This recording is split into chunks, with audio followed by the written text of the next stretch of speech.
जो कैंपस वगैरह करवाते हैं, बात हो नहीं पाई, मैंने स्विच ऑफ भी कर दिया।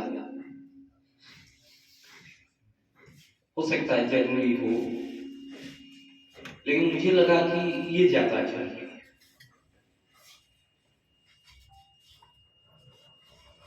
ऐसी तुम लोग के पास भी बहुत सारे काम होगा, होता है क्या, लेकिन उसमें तय करना जरूरी है, प्रायोरिटी फिक्स करना जरूरी है। ये मैं कुछ लोगों को पढ़ाया हूँ यहाँ कुछ दिन, बहुत दिन नहीं, 5 दिन पढ़ा, 7 दिन, चलो मान लो। तो मैं हमेशा कहता हूँ कि ये अगर छोड़ दिया ना तुमने, काम बन जाएगा। लेकिन साथी मैं ही रखा हूं, जैसे एक साधु बाबा से एक पिताजी ने कहे कि मेरा बेटा बहुत गुड़ खाता है, छुड़वा दीजिए। तो मैंने बर्बाद आओ, मैंने बर्बाद गए तो समझाए बेटे को कि, तो पिताजी बोले कि ये काम तो 1 महीना पहले कर सकते थे। तो कहे कि तब तो मैं भी गुड़ खाता था, तो मैं कहूंगा क्या, तो पहले मैंने गुड़ को छोड़ा। तो आप लोग कैसे, तो खुद तो रखे हो, हमसे कह रहे हो छोड़ दो। नहीं, मैं रखा हूं। ये जो अभी हुआ ना, जो कुछ किसी ने मुझे कॉल करा है, तो मैंने उस समय लोग को कहा था जो 7 दिन पढ़े थे कि इनमें 90 से 95% जो फोन आता है जाता नहीं है, इनकमिंग है, और उनमें से 90% तुम जैसे लोग होते हैं।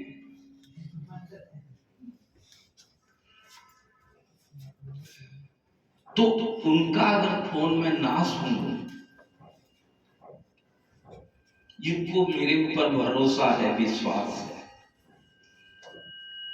तो मेरे ऊपर जो भरोसा और विश्वास है वो मेरे कारण से नहीं है, मेरा कोई उसमें मैं कोई तीर नहीं मार रहा, उसकी कृपा है मेरे ऊपर। मैं एक माध्यम बना हुआ हूं जिसके ऊपर उन लोगों को भरोसा है।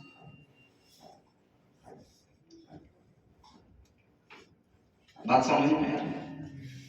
तो उनकी भरोसा को अगर मैं तोड़ दिया तो वो कुछ ऐसा खेल खेलेगा कि मैं किसी लायक नहीं।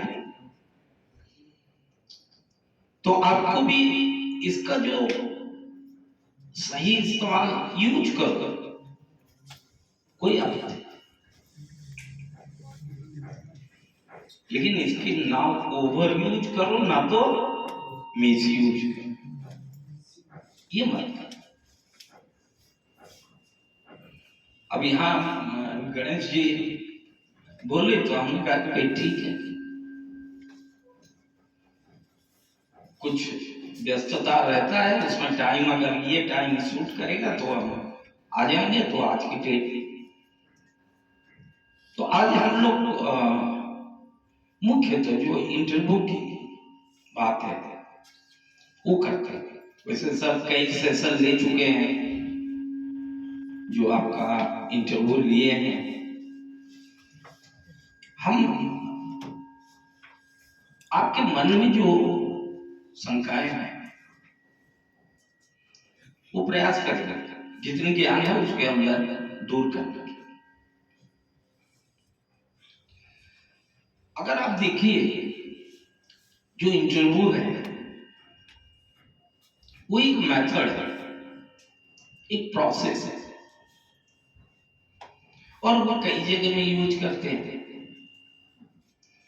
और ये जॉब के लिए भी इसका यूज किया जाता है।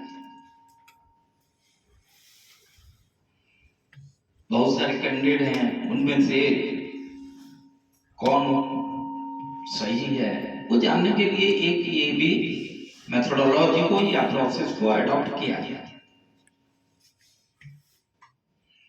अगर आप लोग इंटरव्यू का गलत स्पेलिंग लिखे, सही स्पेलिंग पता है इंटरव्यू का, हेलो, पता है? वो कहते हैं INTERVIE, यही है ना? अगर आप गलती कर दें तो क्या लिखते हैं? ENTERVIE, यही करते हैं। या कोई और थोड़ा सा ध्यान नहीं दिया तो करेगा INNERVIE, रह गया दिमाग में आप लोगों को दोनों गलत स्पेलिंग रहा। जिनके दिमाग में ये दोनों गलत स्पेलिंग नहीं रहा उसके पास कॉपी है कॉपी, पेन है, तो लिख क्यों नहीं ले? मैं कहूंगा तब लिखोगे, छोटे बच्चे हो क्या?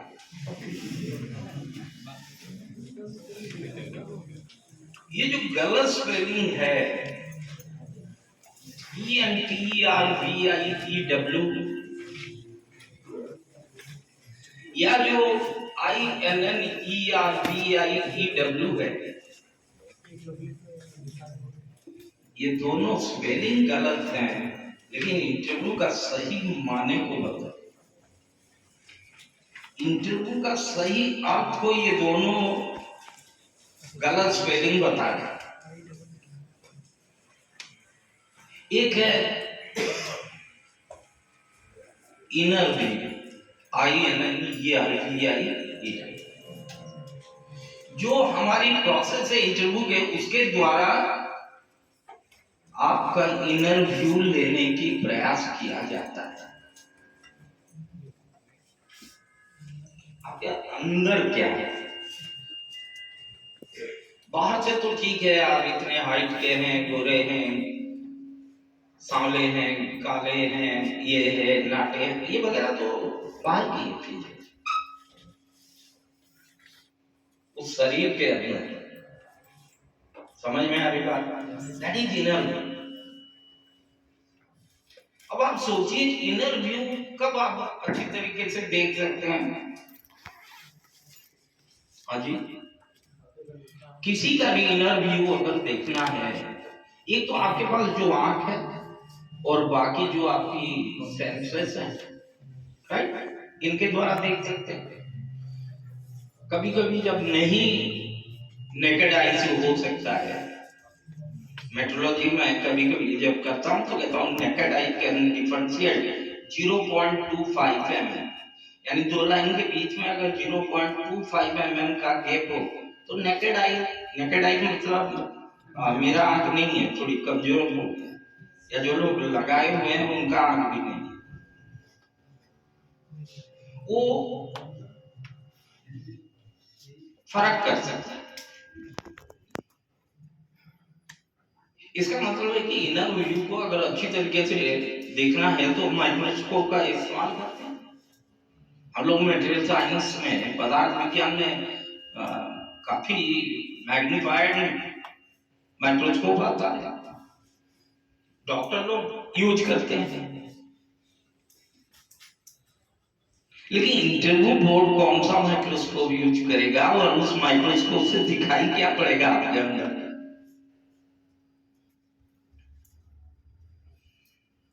इससे साफ है कि इंटरव्यू बोर्ड को केवल आपका फिजिक्स नहीं चाहिए, कुछ जगह में जरूरत होती है, सिक्योरिटी फोर्स में इसमें फिजिक्स की बहुत जरूरत होती है, यानी शारीरिक गठन वगैरह, फोर्स वगैरह, जहां मसल पावर का इस्तेमाल हो वहां हो सकता है, इन जनरल नहीं है।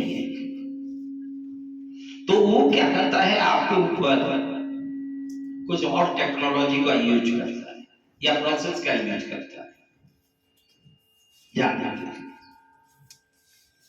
बात समझ में आ रही? This is how the inner view can be known or can be projected। अब वो तो इनर व्यू देखना चाहता है और उसके कारण वो अपना व्यू को आपके अंदर एंटर करवाना चाहता है, एंटर व्यू तरीके से, सवालों के द्वारा, साइलेंट ऑब्जर्व करके, वगैरह वगैरह। अब आप इंटरव्यू, आप सोचिए अगर कोई आपका बैग को देखना चाहता है, आपका घर देखना चाहता है, आसान कब होगा? दरवाजा बंद करके पीछे से कुछ लगा दो, वो आसान है। या जो रेड वगैरह पड़ता है ना आजकल, तो काफी पॉपुलर है। आज इसके यहाँ छापा, कल उसके यहाँ छापा। छापा आसानी से कब पड़ सकता है? जब जिसके यहाँ पड़ रहा है खोल दे पूरा। बोलो भाई, खोल दे, देखो। अब इंटरव्यू में आप अपने आप को खोलेंगे कैसे जब बंद करके रखे हो? क्योंकि आप डरे हुए हैं कि खोल दूंगा तो पता नहीं क्या क्या दिखाई पड़ेगा। अजी, ऐसा रखते क्यों? ऐसा चीज रखते क्यों हो भाई कि अगर कोई देखे तो आपको रिजेक्ट कर दे?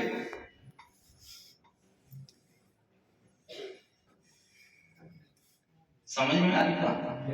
रखेंगे ही नहीं ऐसा कोई चीज। आप कहेंगे सर हर चीज थोड़ी पता रहता है, ये आपकी गलतफहमियां हैं, ये भ्रम है यार। इंटरव्यू लेने वालों को भी पता है कि 3 साल का डिप्लोमा में आप नहीं बन जाएंगे, और ना उसको जरूरत है। फ्रेशर इंटरव्यू में उसको जरूरत नहीं है लर्नर इंजीनियर की, उनको जरूरत है लर्निंग इंजीनियर की। समझ में आ रही बात? यानी जिसको इच्छा, अरे यार वो जो एक तो साइंटिस्ट बने हैं, क्या आइंस्टाइन, नाम सुने? वो एक बार कहे थे कि मैं ज्ञान की सागर के किनारे खड़े, ज्ञान का जो सागर अगर कोई होगा, समुंदर होगा, उसके किनारे आइंस्टाइन खड़े हैं।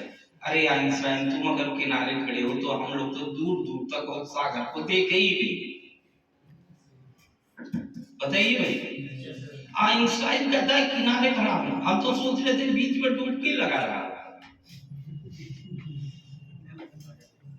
उसे लोग सही ही बोल रहे थे, क्योंकि इधर हमारे कुछ लोग लगे हुए हैं प्रमाणित करने के लिए साइंटिफिकली कि आइंस्टाइन से पहले रिलेटिविटी थ्योरी था, न्यूटन से पहले गुरुत्वाकर्षण था, और ये सब वेद उपनिषद में पढ़े।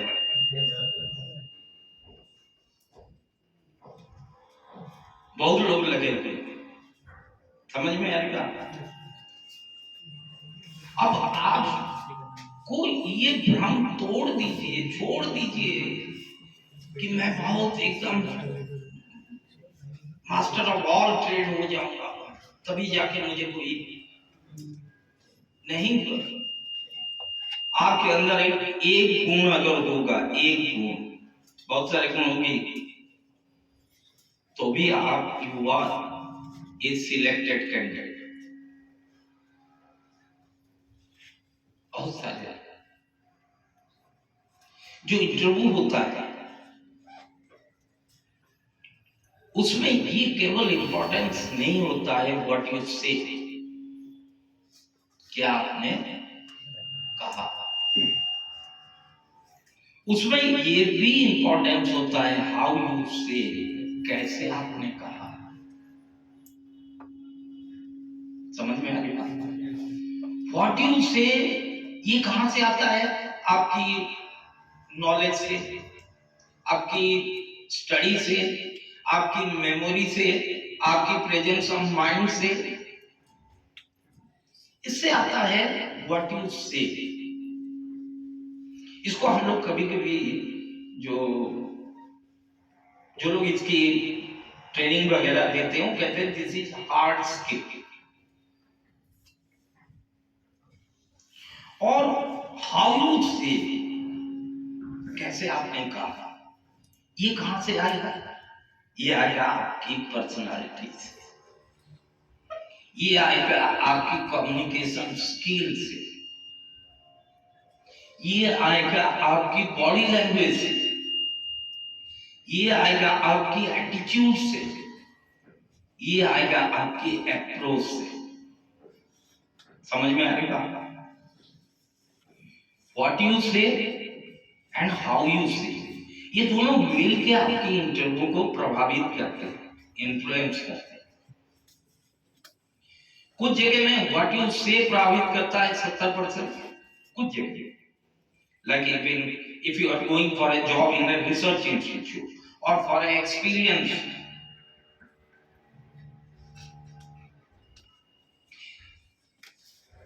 कुछ जगह में how you say that influence 70%, like in marketing job या ऐसा जॉब जहां से आप ह्यूमन से ज्यादा भी डील करेंगे, एचआर बात समझ में आई? लेकिन नॉर्मली जो इन्फ्लुएंस करता है ये 50-50 है, और फ्रेशर के लिए तो 50-50, 50 व्हाट यू से, 50 हाउ यू से। लेकिन इनमें भी कोई इंटरव्यू बोर्ड ये नहीं सोचता कि मैं 10 सवाल पूछा, 50 सवाल पूछा, इसका सही जवाब आया कि नहीं। नहीं यार, उसका अगर एक जवाब मजेदार आ जाए तो भी रोको, क्योंकि अब मैकेनिकल लोगों के लिए थोड़ा आसान है। एक गेज हम लोग पढ़ते हैं, go gauge and no go gauge. Go gauge select, वो सबको एक साथ जांच लेता है, और नो गो एक ही पैरामीटर को एक बार जांचता है। यानी आप सिलेक्ट होते होते भी रिजेक्ट हो सकते हैं, और रिजेक्ट होते होते भी सिलेक्ट हो सकते हैं। मैं नहीं कह रहा कि पिक्चर देखना चाहिए, ये भी नहीं कह रहा कि नहीं देखना चाहिए, दोनों चीजें नहीं कह रहा हूं। लेकिन एक तो पिक्चर आया था, मुझे किसी ने, आजकल मैं नॉर्मली पिक्चर देखता हूँ जब कोई मुझे बताता है कि ये पिक्चर सब देख लीजिएगा, और दोस्त लोग कहते हैं तब तो देखता नहीं हूँ, क्योंकि वो हो सकता है कोई कुंदन निकाल रहे हैं और कहेंगे कि 2 घंटा इसको भी व्यस्त करते हैं, वैसे वैसा नहीं है। तो 12th फेल करके पिक्चर है ना, तो उसमें वो इंटरव्यू का आप याद कर लो, and because this is based on a true story है ना, वो है जिनके ऊपर ये बनाया गया है, मनोज सर, डीआईजी साहब। तो उनका जो इंटरव्यू में वही था कि आप तो सिलेक्ट नहीं हो, ऑलमोस्ट चेयरमैन हुआ अगेंस्ट द कैंडिडेट, तो उन्होंने कहा फिर क्या करोगे? तो कहा कि सूर्य नहीं बन सकता हूं तो दीपक तो बन ही जाऊंगा। और वो answer was the crucial and critical one for his selection. वो आंसर उनका सबसे क्रिटिकल है कि अब इसको रिजेक्ट कैसे किया। समझ में आ रही बात? तो आज प्रयास करूंगा आपको ये समझाने के लिए कि रिजेक्ट तो भूल गया, यहाँ आए हो ना, अच्छा मान लो कुछ लोगों को दूसरों को देख के आए होंगे, लेकिन अब तो आगे हो ना, मतलब यहाँ हो कि नहीं तुम लोग सब? नहीं, तुम्हारी फिजिकल प्रेजेंस मुझे नहीं चाहिए, मेंटल प्रेजेंस चाहिए, मानसिक रूप से हो।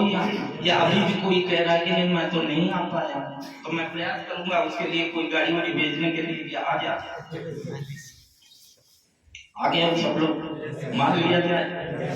ओके, तो ये प्रयास करना, और मैं प्रयास ही कर सकता हूं, बाकी तो आपको करना होगा। समझ में आने वाला? तो मैं आपको जो व्हाट यू से उसमें नहीं जाना, क्योंकि वो तो हार्ड स्किल है ना भाई, वो तो सारे लोग डील कर ही रहे हैं, है ना। और क्योंकि मुझे बताया गया कि सिविल और इलेक्ट्रिकल वाले भी यहाँ आए हैं, तो मैं एक्सीडेंटल इंजीनियर बना।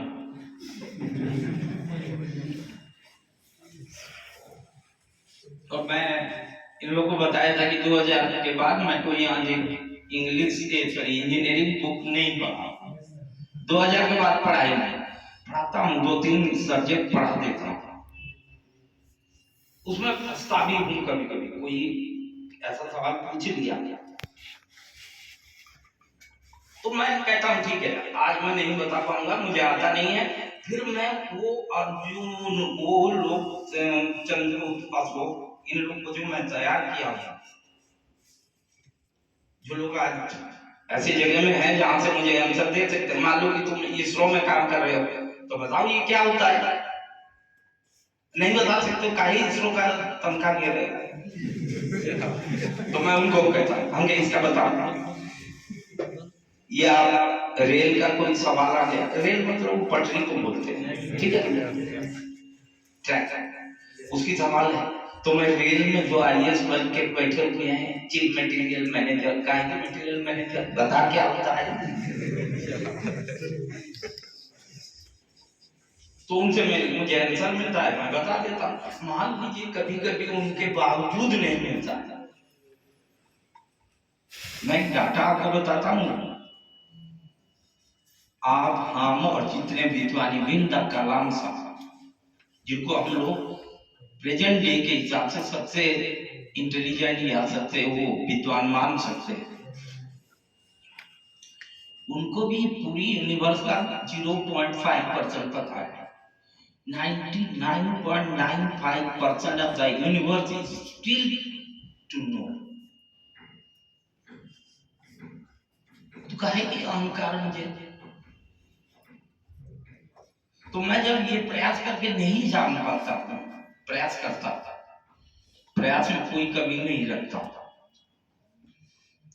तो मैं ये मान लेता हूँ कि इसका हल अभी नहीं है, ये नियति ने तय किया है, अभी इसका हल नहीं, आगे कभी होगा तो होगा, नहीं होगा तो मेरे बला था।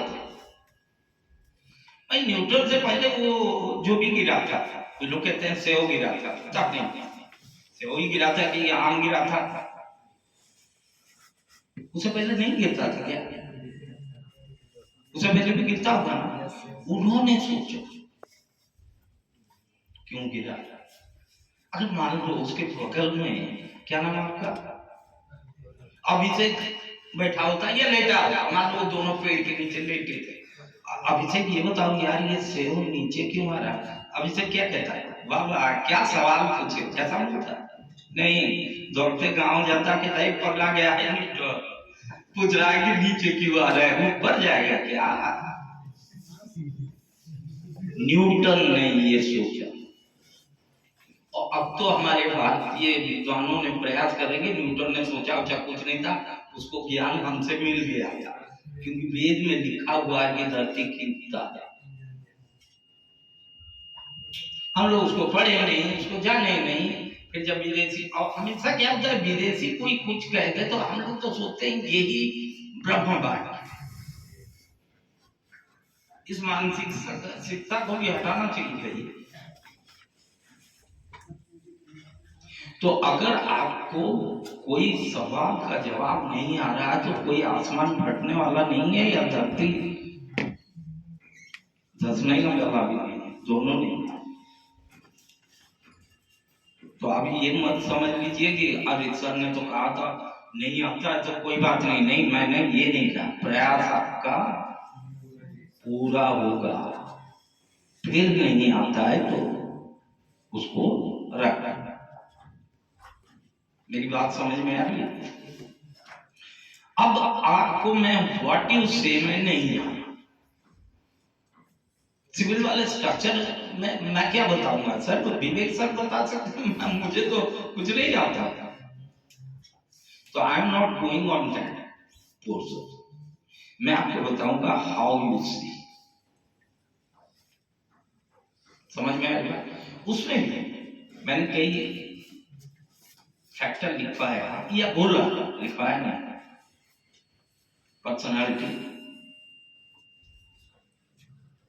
Communication skill, body language, presence of mind, your attitude and your approach. इनमें भी पर्सनालिटी है। मैं केवल कम समय में बताने की प्रयास करता हूं। पर्सनालिटी को अगर थोड़ा संदेह किया तो ये होता है personal plus reality. This is known as the personality. Personal का मतलब होता है मुखौटा। पहले जो नाटक वगैरह करते थे, राक्षस बनना है, राक्षस की मेकअप लेंगे तो उतारने में कठिनाई होगा, तो क्या करते हैं, मुखौटा पहन लेते थे और बन गया राक्षस। ऐसे ही होता।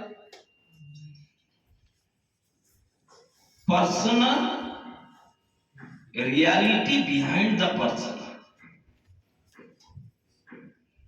मुखौटा के अंदर की सच्चाई, वो पर्सनालिटी। समझ में आ रही? अब आप कहेंगे कैसे पता लगा? तो अब तो बड़ा मुश्किल है। पहले कभी होता था, एक दो मुखौटा होता था, दो तीन होते थे जब हमारे पूर्वजों के, बाबा के या उनके साथ। इस समय तो पता नहीं कितने मुखौटा, पल पल में बदल रहा है मुखौटा। समझ में आ रही बात? इंटरव्यू बोर्ड को कौन सा भगवान है कि पता लगा?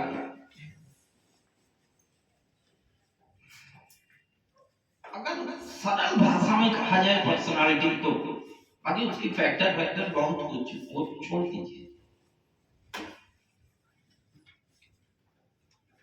वो पर्सनालिटी अच्छा माना जाएगा या वो पर्सनालिटी जिससे लोग मिलना पसंद करें? आपसे कोई मिले, कुछ पल के लिए हो सकता है कि उसके ऊपर कोई प्रभाव ना पड़े, क्योंकि जो इंस्टेंट प्रभाव डालता है वो फिजिकल होता है।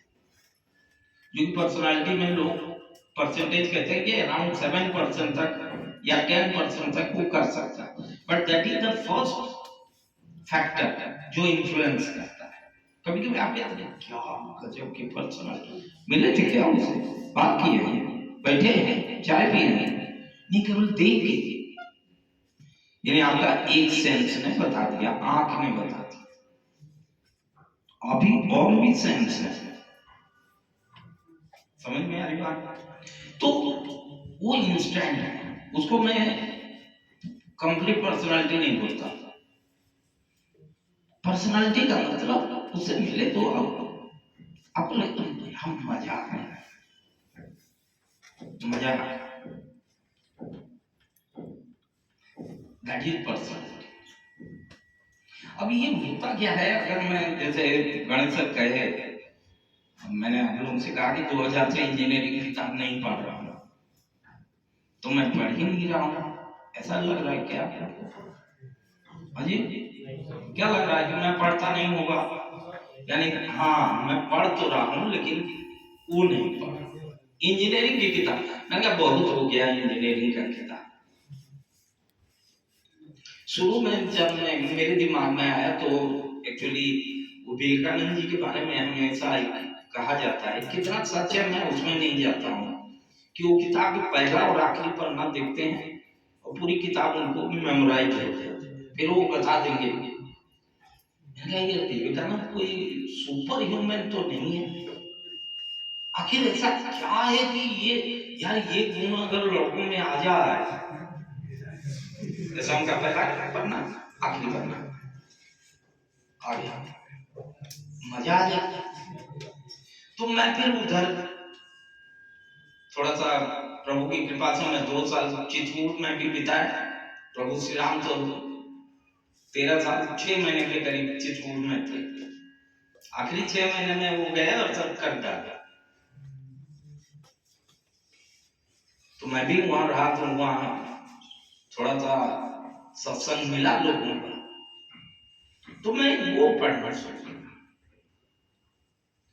उसमें मैंने देखा कि पर्सनालिटी आपकी माइक्रो लेवल से जब निकलता है, मैक्रो लेवल से नहीं, स्थूल शरीर से नहीं, सूक्ष्म शरीर से।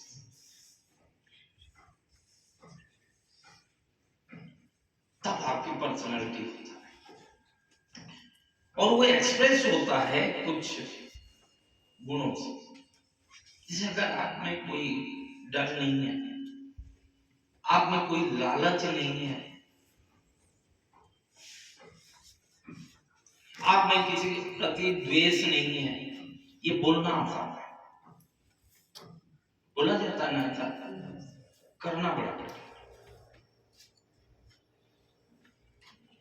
एक ही बेंच में दोनों बैठ के पढ़ रहे थे, एक का सिलेक्शन हो गया, एक का सिलेक्शन नहीं हुआ, जिसका नहीं हुआ वो खुशी मनाए, ये आसान है क्या?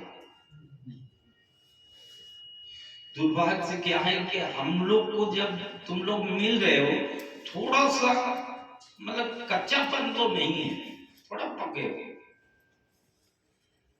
कच्चेपन से इसको निकालना चाहिए, उभारना चाहिए। दूसरों की खुशी में अगर तुम खुश हो पाओ, मेरे 3 तो स्टूडेंट थे उस समय, बीएमआरसी कहते थे ना, है ना, बीएमआरसी नहीं था, मेट्रो का कोई ऐसा, और डीएमआर दिल्ली मेट्रो, उसका सवेरे आया जेई का रिजल्ट बिफोर नून, उनमें 2 का हो गया, 1 का नहीं हुआ। वो दोनों मुझे मंदिर में मिले, हर मंगल को मैं हनुमान मंदिर जाता हूँ, तो मिठाई लेके मेरे पास आए। मैंने कहा क्या हुआ, कैसा हो गया? हमने कहा उसका, तीनों बड़े क्लोज थे, ये जेके इंस्टीट्यूट थे यूनिवर्सिटी में, उसी के प्रोडक्ट थे। तो कहा नहीं सर उसका नहीं हुआ, थोड़ा आप उनसे मिल लीजिए। काफी डिप्रेशन। दूसरे दिन वो बच्चा मिठाई लेके आ गया मेरे पास, जिसका नहीं हुआ। तो मैं कहा कि मुझे लगा कि अच्छा है यार, उनकी सिलेक्शन में ये मिठाई खिला रहा है मजाक। मैंने कहा कि कुछ बोलूं उसे, मैंने कहा सर आज यही का रिजल्ट है, यानी दोनों कंपटीशन हुआ था, जेई और एई का। तो कहा, हमने कहा तो इसमें हो गया, इतना सीख से तो प्रभु दिए है कि हाँ हमके, और वो दोनों का नहीं सर, उनका नहीं, यानी उनका जेई में तो हो गया, एई में नहीं, इसका एई में हो गया। लेकिन असली कहानी तो अब शुरू हो रहा है, वो दोनों ज्वाइन ही नहीं की। मैंने कहा क्या हुआ, तुम लोग ज्वाइन किए? नहीं सर। हम कहे क्यों? अरे सर उसका यही में हो गया, हम लोग यही में ज्वाइन। अच्छा ये बताओ, मैंने उन लोगों से कहा कि डेट है ज्वाइन करने की? हाँ है सर, परसों तक कर सकते हैं। हमने कहा यही में उसका अकेला हुआ है और कोई नहीं हुआ है? नहीं सर इनका भी पोस्ट था, बताएंगे इसे हम लोग करेंगे। आगे अगर वो ज्वाइन नहीं किया, मान लो नहीं होता, बाकी यही सब ज्वाइन करते कि नहीं? हाँ सब करते। हमने कहा कि तुम लोग को किसी और के यही होने से कोई दुख नहीं है, तुम्हारी दोस्त का यही होना वो दुखी करा। इसको कहते हैं ईर्ष्या, इसको कहते हैं द्वेष। ये गुण मत रखो, समझ में आ रही है? ये मत रखो, आज समझ में आ रही है? अब डर, डर तो होता है, लेकिन आपके अंदर ये क्षमता पैदा होना चाहिए कि डर को कैसे मैनेज किया जाए। मैं अपनी बात कर रहा था, जी को बता रहा था कि गलत सलत मुहावरे दुनिया में चला देते हैं और वो लोग इतने पावरफुल होते हैं कि हर आदमी उसको सच मान लेता है। एक मुहावरा है, डर के आगे जीत है।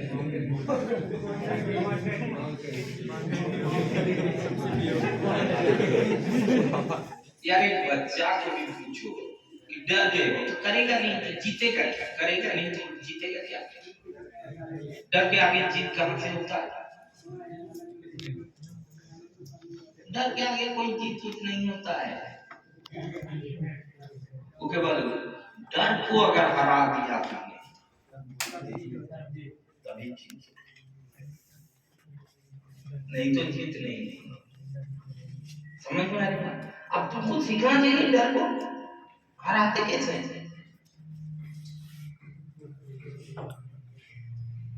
आप लोगों को पता है आजकल वो पता नहीं क्या कहानी और चल रहा है, और लोग बोलते हैं कि विराट कोहली सचिन तेंदुलकर का टोटल नंबर ऑफ सेंचुरी को ब्रेक कर गए, ऐसा बोलते हैं। यार सचिन 90 से 100 के बीच में 11 बार आउट हुआ, 90 से 100 के बीच। अगर वो ना आउट हुआ होता, यार 90 रन बना लिए, 10 रन नहीं बना पाया सचिन तेंदुलकर, तो वो नहीं बना पाया। और 3 बार तो 99 में आउट हुआ है।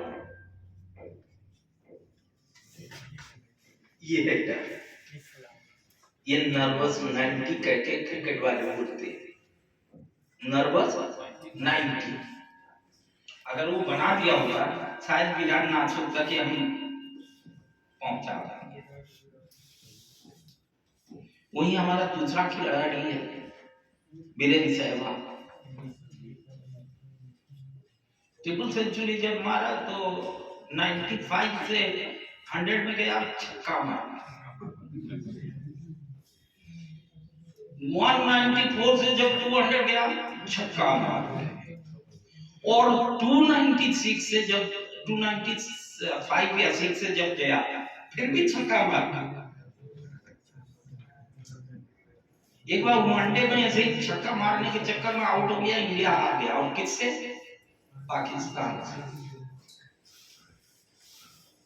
दूसरा मैच जब हुआ तो फिर पहुंच गया 95 में। सचिन दूसरे साइड में था, ओपनिंग करते थे, बुलाया, छक्का मारा। पहले अपना सेंचुरी पूरा करो, फिर जो करना। कहा फिर जो खेलना है, मारा छक्का मारा। सचिन फिर बुलाया, नॉर्मली सेंचुरी। हम लोग को बाहर बैठ के लगता है कि सचिन बाबा ही देगा, सहवाग को पता था कि ये बैट से मारेगा। वो पहुंचते ही गाड़ी, देखो पाजी मुझे वो गेंद दिखाई पड़ता है, वो बाउंड्री दिखाई पड़ता है, वो सेंचुरी मुझे दिखाई दे रहा है। वो गेंद आया, मारा। ये डर को मैनेज करने की एक तरीका होता है। डर से भागो मत। जिस कमरे में डर लग रहा है उसी कमरे में घुसो। छिपकली से कुछ लोगों को डर लगता है, मैं कहता हूँ छिपकली के पास 10-15 मिनट बिता, एक आध छिपकली बांध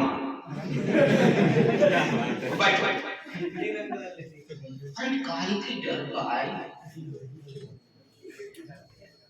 डर से आंख मिला लो, डर, क्योंकि तेरे से बड़ा डर तो नहीं हो सकता है, क्योंकि तू कोई एरा गहरा नहीं है। तेरे को माँ बाप माध्यम है, लेकिन तेरे को बनाने वाला कोई सुपर है। आज भी साइंस कहता है कि the most sophisticated and complicated design of the universe is the human body, not even the artificial intelligence है, जितने कंप्यूटर रोबोट बना रहे हैं, ये भी नहीं है, क्योंकि उनको बनाने वाला कौन है? तुम हो ना। तो उसे तो सुपीरियर हो गए तभी तो बना पाए। तुम्हारी ह्यूमन बॉडी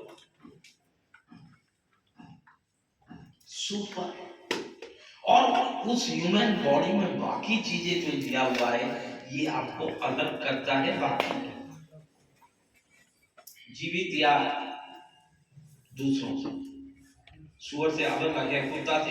हर सेंस में आप पावरफुल नहीं हो, जितना तेज कुत्ता सुनता है उतना आप नहीं सुन सकते।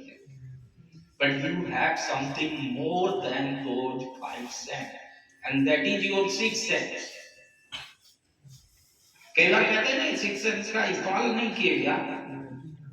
अरे जानते नहीं हो तो इस्तेमाल क्या कर है? सुलाए वो सो जा बेटा, सो जा, इस समय यूट्यूब में देखना है, सो जा। सिक्स सेंस आपको यूट्यूब में वो सब चीजें देखने नहीं देता। तो है आप सिक्स सेंस के ऊपर भी है। उनके बारे में तो हम लोग को जानकारी होती ही नहीं है। वो सब थोड़ा बहुत जानकारी होना चाहिए, करिकुलम में भी डालना चाहिए। सर MNIT से एक बार वहाँ सेमिनार चल रहा था, मुझे भी ऐसे ही बुला लिया। नॉर्मली मुझे नहीं बुलाते हैं कि मंगल में probability of life in Mars,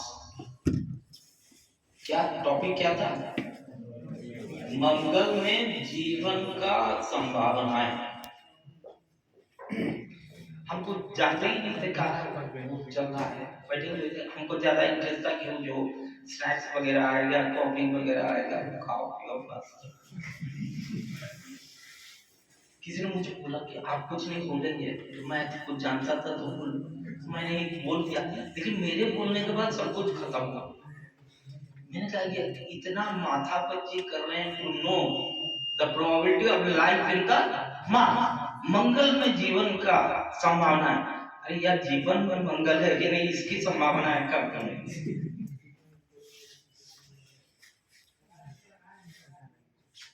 समझ में आएगा? तो आपको मैं केवल पर्सनालिटी के ऊपर भी नहीं जाऊंगा, कभी मौका मिलेगा तो बात करूंगा। कम्युनिकेशन स्किल के ऊपर भी नहीं जाऊंगा, क्योंकि कम्युनिकेशन स्किल वगैरह वो जो सर हमारे आए थे, क्या नाम था? विनोद सर, वो बताएंगे।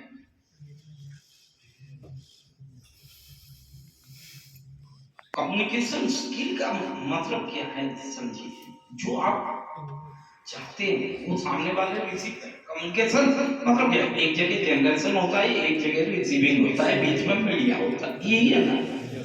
This what is the elements of communication. Generation आप करते, मीडिया से जाओ, आपकी लैंग्वेज, आपकी voice, these are all the media. और जो रिसीवर है वो रिसीव ही नहीं किया, या आपके कम्युनिकेशन। मुझे दो एग्जांपल मैं हमेशा देता हूं कम्युनिकेशन की। एक शास्त्री जी का, एक अटल जी। शास्त्री जी को, अगर शास्त्री जी को जानते हैं ना, ओके, उनका हाइट थोड़ा कम है, शायद मेरे हाइट के। और उस समय जो पाकिस्तान के प्रेसिडेंट याहिया खान, काफी लंबा, 6 फीट 4 इंच के थे।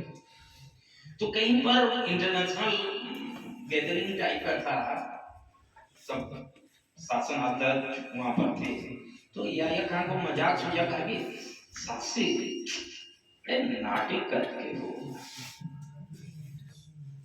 आप सोचो 40 करोड़ भारत का वो प्रधानमंत्री, 10 या 11 करोड़ पाकिस्तान का वो प्रेसिडेंट,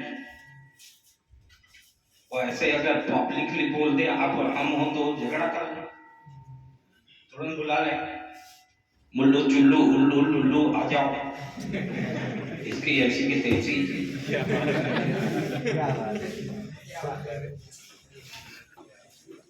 लेकिन शास्त्री तुरंत जवाब दिया, या सही है, शास्त्री जब भी बात करेगा सर उठा के, या जब भी बात करेगा सर झुका के। ये है कम्युनिकेशन स्किल। बात समझ में आ रही? यानी शास्त्री सर उठा के बात करेगा, और या झुका के बात करे। This is the communication skill. Atal ji गए हुए थे मीनारे पाकिस्तान। मीनारे पाकिस्तान मतलब हमारा जैसे लाल किला को कहते हैं, वहीं से ध्वजा 15 अगस्त को फहराया जाता है प्रधानमंत्री, वैसे ही मीनारे पाकिस्तान। और वहाँ रिपोर्टर सब पीछे पड़ गए। ये रिपोर्टर तो पता नहीं किस मिट्टी के बने रहते हैं। कश्मीर छोड़ दो, तुम्हारा कितना नुकसान हो रहा है देखो, इतनी फौज लगाना पड़ रहा है, पर डे की खर्चा कितना है देखो, काहे के लिए पाकिस्तान छोड़ दो। अटल जी, परवेज मुशर्रफ, अटल जी कहे कि जियोग्राफी को तो बदला नहीं जा सकता है, इतिहास का पुनरावृत्ति हो सकता है। अंग्रेजी में बोले थे वो, geography cannot be change but history can be repeated. और उस समय की क्लिप, शुरू में जो क्लिप आया था उसमें परवेज मुशर्रफ को लगा कि कश्मीर वो दे दिए, बल्कि 2-3 बार ताली बजाए, फिर जब उनको समझ में आया कि कश्मीर दिया नहीं है, पाकिस्तान को लेने की बात कर। पाकिस्तान बनना इतिहास था, उसका पुनरावृत्ति हो सकता है, यानी वापस ले सकते हैं। कश्मीर तो भूल जाओ। This is the communication skill. समझ में आ रहा है? और ये आपको ऐसा नहीं हो जाएगा, थोड़ा सा प्रैक्टिस करना पड़ता है। अपने दोस्तों के साथ बैठ के बात करते, समझ में आ रहा है? अब मैं आपके लिए जो टॉपिक लिया वो है बॉडी लैंग्वेज। पहले सुने वो बॉडी लैंग्वेज करना।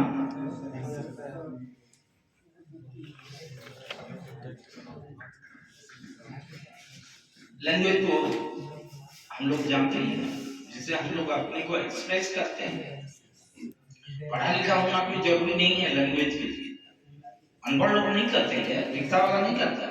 आगे देखो, चलना है पैर तक, वो जवाब देता है ना, तो ये लैंग्वेज क्या है? जवाब देना है, रेस्पॉन्ड करना है, यही है। अब बॉडी लैंग्वेज क्या है?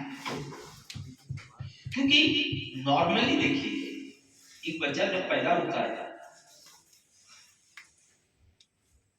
तो उस समय उसके पास कोई लैंग्वेज नहीं होता है। वो कई नॉर्मल बच्चे 9 महीने में कहते हैं, 10 महीने में, 9-10 महीने में। और हिंदुस्तानी बच्चा था पहला शब्द माँ। हिंदुस्तानी बच्चा बोलना, वो अमेरिकन वाले, कनाडियन वाले, इटालियन वाले क्या बोलते होंगे हमको नहीं पता। हिंदुस्तानी बच्चा माँ बोलता है 9-10 महीने। तो 9-10 महीने तक वो कोई चीज रेस्पॉन्ड नहीं किया, कोई चीज एक्सप्रेस नहीं किया। उसको भूख लगा या कुछ हुआ तो वो नहीं बोला। बोला भाई, बोला नहीं, बोला नहीं। और जो बोला है लैंग्वेज तो नहीं था, तो कौन सा लैंग्वेज यूज कर रहा था? That is the body language. समझ में आ रही बात? वो हाथ पटक के, पैर चला के, इशारा करके, मुस्कुरा के, रो के बोल, that is the body language. और वो ऐसा नहीं कि पहला शब्द सीख गया या आवाज सीख गया या एबीसीडी सीख गया तो वो चला गया बॉडी लैंग्वेज। बॉडी लैंग्वेज साथ रहता है, लेकिन दिक्कत कर रहा है छोटा बच्चा, जो उसको क्योंकि नहीं होता है लैंग्वेज, इसलिए वो अपने बॉडी लैंग्वेज को कॉन्शियसली यूज करता है। कॉन्शियस मतलब चेतना में रह के यूज करता है। वो जानता है कि ऐसा मैं करूंगा तो माँ मुझे दूध देगी, ऐसा मैं करूंगा तो दीदी मुझे गोदी में ले लेगी, ऐसा मैं करूंगा तो पापा दुलारेंगे, ऐसा मैं करूंगा तो बाबा मुझे को उछालेंगे। कॉन्शियसली वो ये सब जानता था। जैसे जैसे लैंग्वेज सीखने लगा, बॉडी लैंग्वेज तो साथ रहा, लेकिन वो उसकी चेतना में बॉडी लैंग्वेज नहीं है। ये समझ में आएगा? आपको अपना बॉडी लैंग्वेज को कॉन्शियसली जानना चाहिए।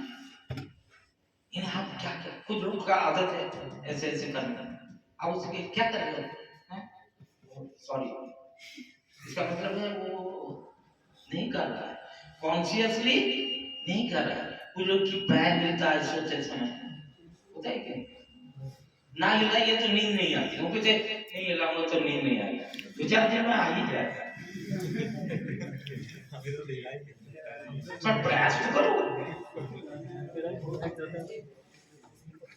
समझ में आने के लिए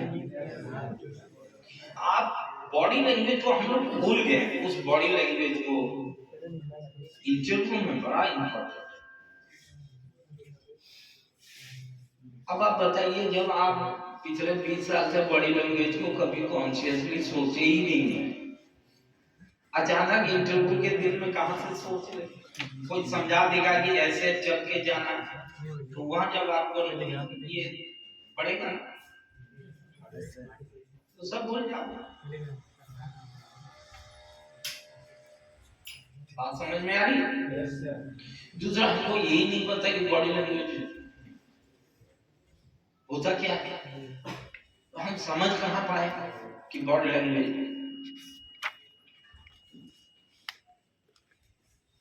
दूसरों को देख के हम जरूर समझ जाते हैं क्या कितना गंदा है, क्या कुछ बोला था नहीं, उसकी बॉडी लैंग्वेज। कई बार क्रिकेट में कमेंटेटर बोलते हैं मुझसे, वो इतने ज्ञानी भी नहीं होते, लेकिन बाहर बैठ के बोलने में कोई दिक्कत।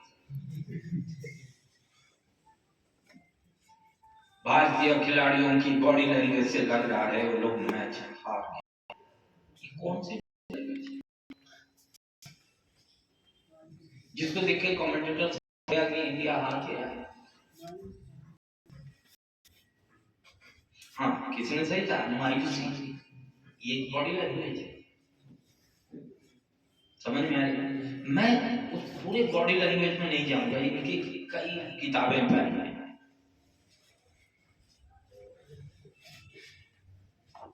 मैं केवल आपको इंटरव्यू के समय क्या होना चाहिए ये मैं आपको बताने की प्रयास करूंगा। समझ में आ रही बात? एक आप कह सकते हैं कि फॉर्मूला है, उसको कहते हैं सॉफ्ट। क्या बोलते हैं? SO, क्या होगा? लिखो लिखो, सॉफ्टवेयर लिखो, सॉफ्टवेयर, SOFTWER, सॉफ्ट से सॉफ्टवेयर। ये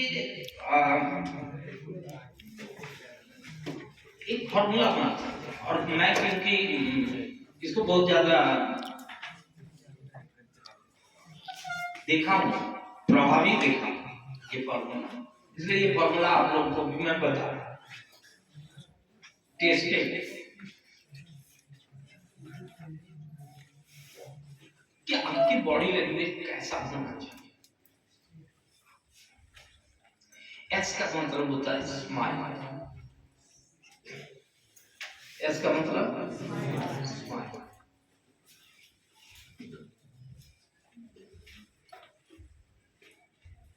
स्माइल का मतलब दांत दिखाना, स्माइल का मतलब दांत दिखाना नहीं है ना, तो जोर से वो करना जैसे आजकल पार्कों में चलता है, थेरेपी कहते हैं, लाफिंग कोर्स चलता है यार। मुझे भी आता है, इसकी केमिस्ट्री मुझे आता है, मैंने सोचा एक आध बार इसका कोर्स कराया जाए क्या, लेकिन मुझे मजा किसी में आया था। हाँ, इसमें जरूर आता है। Smile does not mean showing the teeth. No. बल स्माइल का मतलब है दांत ना दिखाना। समझ में? अगर पूछा जाए सबसे कीमती हंसी कौन सा है, हाँ जी, स्मृति, कुछ याद आ जाए नहीं?